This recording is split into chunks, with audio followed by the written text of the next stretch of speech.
you wanted the best, you've got the best podcast, the hottest podcast in the world. The Chris Voss Show, the preeminent podcast with guests so smart you may experience serious brain bleed. The CEOs, authors, thought leaders, visionaries, and motivators. Get ready. Strap yourself in. Keep your hands, arms, and legs inside the vehicle at all times, because you're about to go on a monster education roller coaster with your brain. Now, here's your host, Chris Voss. Hi, folks. It's Voss here from the ChrisVossShow.com. Ladies and gentlemen, there are these things that makes it official. Welcome to the big show. As always, the Chris Voss Show is a family that loves you and tries to make you better, to be a better person. And most of you already are after listening to us for 16 years and 2,400 episodes. You know, we're almost at 2,500 episodes. Can you believe that? That's crazy, man. Opinions expressed by guests on the podcast are solely their own and do not necessarily reflect the opinions of the host or the Chris Voss Show. Some guests of the show may be advertising on the podcast, but it is not an endorsement or review of any kind. Today's featured author comes to us from bookstolifemarketing.co.uk. With expert publishing to strategic marketing, they help authors reach their audience and maximize their book success. Anyway, we're going to be talking to a fine young man about his latest book called A Comprehensive Guide for Arranging Your Personal Affairs, out August 21st, 2023, by Howard L. Chappell, I believe it is. We're going to get into some of the details with him, his book, and all that good stuff.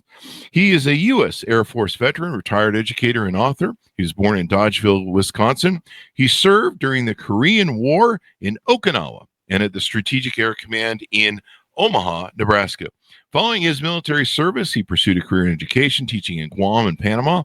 He held various positions, including high school principal, professor, and chairman of the Department of Education at Missouri State University at Springfield, Missouri. Him and his wife, Katsy, have traveled extensively through the Far East, Middle East, Europe, Central, and South America with their 2 children. They currently reside in Sun City West, Arizona. Welcome to the show. How are you, Harold? Okay, So basically people can go to Amazon and they can order up your book. So Harold, give us a 30,000 overview of what's inside your book, A Comprehensive Guide for Arranging Your Personal Affairs. Well, I don't know if you want first why I wrote it or be to that. Whichever order you want to go in. Give us the why then. Well, let me do that. Let me start from the start, and Sure. maybe you'll have a better idea about me. I was a 3-year-old.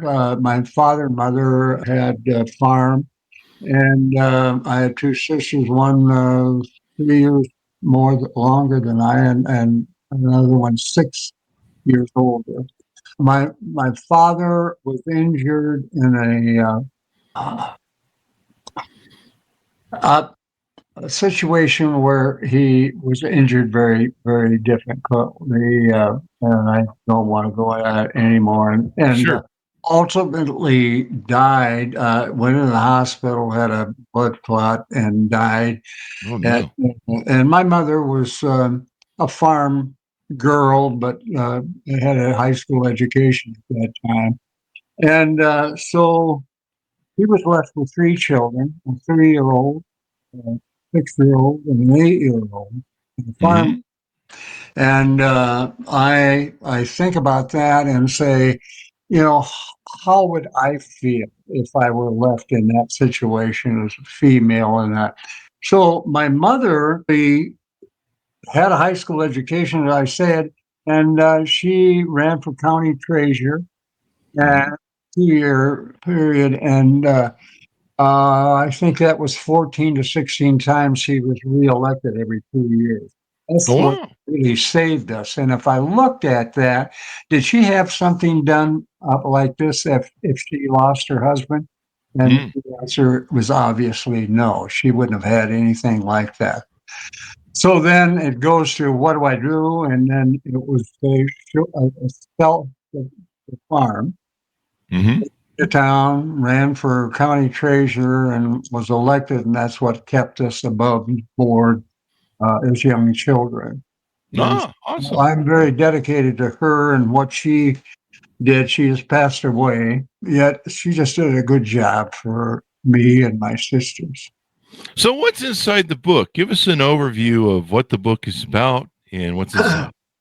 Well, it has 28 chapters, and I won't. Well, no, actually 35. I won't go into everything, but the executor of your estate. You need to have somebody that would do that, and then would do exactly what you laid out as what you want done. This goes to that. Maybe this car goes to son-in-law or whatever. Do you have a will? She didn't. Mm. Power of attorney? Mm. No. Last will and testament? No, she didn't have that. And obviously she didn't have the obituary. So that is part of it, but it goes for special persons to be notified, the celebration of life, items that need to be canceled, items that like insurance, as simple as a newspaper. You got a paper, no longer, nobody's there. Stock holdings, and that was probably not a whole thing for them at that particular time, but because it was during the Depression. I was born in 1933, so the Depression was on at that time. And so it was items to be canceled. What about insurance? A financial advisor who's going to be the executor of your estate, an attorney you have, who's your tax advisor, and any businesses you have or properties you have, any individuals that you owe money to that owe it to you. All of this is laid out. So, and then selecting an attorney, again, that would be one that you'd want somebody that knows a lot about how to handle that, losing an individual. If you own a business property, that needs to be sold probably. And so that's what happened, the farm. And then do you have credit cards? You have individuals that you owe money to, and others that owe money to you. And so that, who's your tax person, and what businesses do you have? What type of ownership do you have in a house? Is there other buildings that you own? All of that is laid out. So I could be the executor of your estate and carry out exactly what you wanted done. Yeah. So that's really the context of this book. And so this is really important because if people don't plan, they kind of leave just this whole nightmare. They kind of leave this whole nightmare behind of the people who have to clean up, right? Say it was you and me, and you come to me and say, "Hey, your dad owed me $1,000." And the other side is going to say, "Well, do you have any proof of that?" And and so on. Yeah. Well, that's another part of it, that not only people that owe you something or you promised them, or vice versa. Hey, well, but they're supposed to get these things from, be a piano, it might be whatever. So that would be laid out, and there wouldn't be any arguing about it. It's laid out and said, "This is what I want done," and you get done that way by the executor of your estate. So it covers that. And do you have any business associates or other properties you own, or debts, credit card that has to be shut down, and so on. So it forces the family to know exactly what the deceased wants done and what needs to be done. You don't want somebody calling and saying, your dad owed me $15,000. Oh yeah, do you have some proof of that? Well, no. But it keeps that from happening. I imagine too, there might be, I've had family scuffles in the mortgage company that we had. When people die, they're trying to figure out who or what inherits who. And, sometimes you have that the one sibling comes forward and said, well, Dad made a will and I've got a copy here. He promised me half of everything, and it's like an outdated will or something. And so, then the other siblings like, no, that's not what's in the final will. And they squabble over it and, all that stuff that goes on. So it's one way to prevent a lot of confusion, because sometimes there's, multiple wills that get cut over time. Confusion, and then angry Anger, about they lied about this or did that and so on. When it's written down and there it is, you just say, hey, here it is. It says this, this, this, and this. That's what we're doing. Mm-hmm. So anyhow, it took me a while from age 3 of worrying a little bit about what's going to happen to us and, take care of us and dad, son, and so on. But later in life, I looked at that and thought, I don't really have this done myself. Yeah. Why am I seated here now and saying, I think I need to kind of lay out some things: who gets the money, who gets the house, who gets the cars, who owes me money, and who do I owe money to? All of that there. And when you put that in there, there's no question about it. Here it is on page 37. It says this, and this, and that's it. And that's it. And so you've laid yours out and you've written this book on how to help people do theirs and get it all going on. And what are some common mistakes that you see people make when they're preparing their affairs or when they're trying to get all this done? And how does your book help them in that? I don't know yet, because it's been slow getting publicized, because I had some previous people that I worked with that was satisfactory. But I see it as the possibility not only for individuals to buy, but for organizations to buy, such as funeral directors. Mm-hmm. I go to them if I'm selling the books, and I go to them and say, I'd like to have these books, and they say, well, why would I want it? Because you can present them one of your books that you own and say, listen, I want to have your burial information and all of that. And I'll do that, but I want you to use me, and I'm going to give you this book. You can lay out everything, and then I will do everything that you have said on here that you want done. Mm-hmm. So people can get into it with the book. They can learn how to do it. They can give it as a gift to maybe a loved one or for themselves, to get their personal affairs. What do you think is the most surprising, overlooked aspect of personal affairs that you address in your book? That they never laid out anything about what they want to happen at their demise. Mm-hmm. Have a funeral director already, because we go back to that. Funeral directors would be individuals who would take a $25 book, and I go in and say, well, I'm looking to have a funeral director and so on. Well, look, here it is. I'll lay this out. It lays out for you what you need to do. I'll give you this book. It's $25.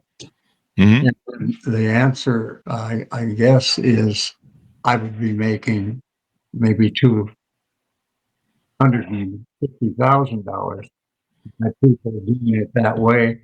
And the funeral director then gets the job, and he's getting paid 25 grand or something like that for a $25 investment in the book. Yeah. Do you market this towards funeral directors then, or how does this work? Well, I think that's just one group. Mm-hmm. If I'm a funeral director and I have a book, and somebody comes in and says, I'm looking to get things kind of settled because I'm now 85 years old or something like that. And then with that, it would seem that the funeral director gets 25 grand for a $25 investment. Mm-hmm. So I guess my final rights and lowered into the ground. Hmm. I think everybody needs this. It just it negates any arguments among family members that, well, he said this and all that. Just take this. You won't have any arguments after your demise. Done. You've got maybe burial monies that you've spent that take care of it. You don't have to do anything other than go to the burial ground. They'll say, "Here's how we're going to do it," and we'll take care of it. Yeah. So just the survivors, it takes the pressure off of them, and it leads to not individuals arguing about what dad wanted me to have this car. He told me that. So it negates all that and keeps it out of there. Where do usually people you advise them they begin the process of planning their personal affairs? Where's a good starting point for them? I was a teacher overseas and then an administrator and so on. Oh, I brought it when I had a kid whose one of the parents died, and it was a father, and his father did not have anything laid out. The mother got in a big argument with his brother-in-law or brother or whatever it is, and he was just disappointed in the family arguing about what's supposed to be done here. So that kind of pushed me to, the kid was just kind of roughed up, because his mother was getting ground by other relatives that they said, well, he promised me this or that or whatever. That was part of it, along with going back to thinking about my mother. Yeah. It sounds like that had quite an impact on you. Yes, it has. Yeah. Yeah. What were some of the emotional ramifications of that? Did you feel insecure? Did you feel lost? What was it like to go through that experience emotionally? Well, I think most people came a little different on a emotion. But once I got through talking to them, the feeling got clearer and said, okay, fine. If I do this, take the book, I have it, and I'm going to fill the thing out. I've done that. And so that negates any arguing or anything. Grandpa gave me the golf cart.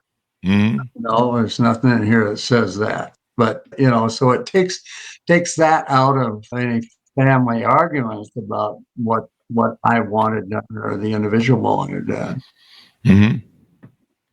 So good, handy advice. This is something people have to. What do you say to people who are afraid to think about this stuff? They're afraid to, well, I don't want to think about my death. What do you say to people who put that off because they just want to save it for another day? I talk to them, or I've talked to you, then they see the value of it and say, hey, yeah, I'll take one. What role does communication with family members play in the process of arranging their personal affairs? I'm not certain I understand the question. So did you set forth in the book about how to communicate to your family members, your loved ones, what your intentions are? Like my mother keeps a special folder of all of her stuff that I'm supposed to check into if anything were to happen to her, God forbid. I don't actually go into that because I think families would tell their kids, here's what we're doing. And selected Joe to be the leader on this and be the executor of the estate. And these are the things that we've said that we are concerned about and we've done and money we owed and the newspaper who delivers it and cancels the phone, all of that. That is going to be in here where you go and you think about if you total three brothers and three sisters say, well, I wanted to do that. Think how easy this is for one person to go to those individuals and say, hey, here's what my folks want. And so it should negate any arguments, really. That happens a lot, I think, and that would be that this is what mother and dad wanted, so let's get it done that way. Mm-hmm. With the book, what advice you'd give to someone who is thinking they're too young, maybe? Like, well, I'm in my 20s. I don't need to think about death and prepare for death. I think you run into that quite a bit. Maybe in the 40s, they're easier than a 20-year-old is less interested in it. I think corporations can, I would say a corporation who would have this book, and when anyone finished and said, I'm resigning and so on, you gave them that book. So, we appreciate what you've done for us. You work well, you're honest and above ground and on time and all of that. And this is a person to you. And then I think you can go back to a 25-year-old who's married and had 3 kids and so on. But he then knows what directives the parents want taken and how it's going to be done. And he doesn't have to go through that and try to figure all of it out. I know what they want. I'll follow their directions instead of me trying to think, what burial unit are we going to use? What about the cars? There are 3 cars. You've got an airplane. Who gets this? So it's all taken care of. Yeah, I tell I have in my will that only certain people get the plane, but I don't own a plane, so I'm just fucking with them. They're gonna spend the rest of their lives trying to figure out where the plane was. By the way, a lot of planes coming in from west coast to Phoenix have I think 3 crashes on them. Oh, really? Last weekend. That's crazy. What's going on there? Yeah, and I suspect probably none of those people have that laid forth. And that's a good point. There was just the Indian airliner, sadly today, I think 240-ish people, one survivor, went down really? from going from India to things. Things happen in life. I think a lot of times we kind of con ourselves. I know I do a little bit too, where we go, hey man, I'll probably have some advance notice. I'll probably get declining health and stuff, and all that good stuff. So that's the big picture. So fun is fun. Yeah. What do you hope people come away with on your book? What do you hope that they see and come away with? Attitude pretty much is, I wish I had thought of this before on that. I never, I just figured that, when we're gone, they will figure out what to do. That's not going to work. So for that older age group, you can sit back, relax, and say, hey, and go over it with the kids before this is what we're going to do. And relax and not have to worry about any arguments that might come about by virtue of, at our demise, what's the argument's going to be if we don't lay this down. Okay. I just think it is something that every family should do, and it gives a peace with the family. I think about, we know exactly when our parents die, this is what's going to happen. I get this, you get the airplane, he gets the horses, and whatever. That's why I think it will sell. Well, that's what we'll do with the book. We'll put it up for sale there on the podcast and tell people to take and buy it. Any further thoughts as we go out? Anything we missed? Well, have you seen the sections on this? I haven't. No. Each section? No. Can you tell us about it? It's pretty, selecting an attorney. Most people do not have an attorney until they have to have one. It's better to have one that you can go into, you're going to get in there and he knows what your situation is, and that would be helpful. So I don't care if you're 21 years old, probably ought to have an attorney. because at some point you may need one real quick because of some violation or so on. Yeah. Do you have residential ownership of other houses and so on? So what about who gets that? Who takes it over? Do you sell it or so on? I'm facing that right now, and the area is going to about 400,000 a house. Wow. And, you know, if they know approximately what the house is worth, and so on, then the children who are the executors or whatever don't get sliced by some skimmer who comes in and says, "Hey, I think your place is at least 200,000, you know."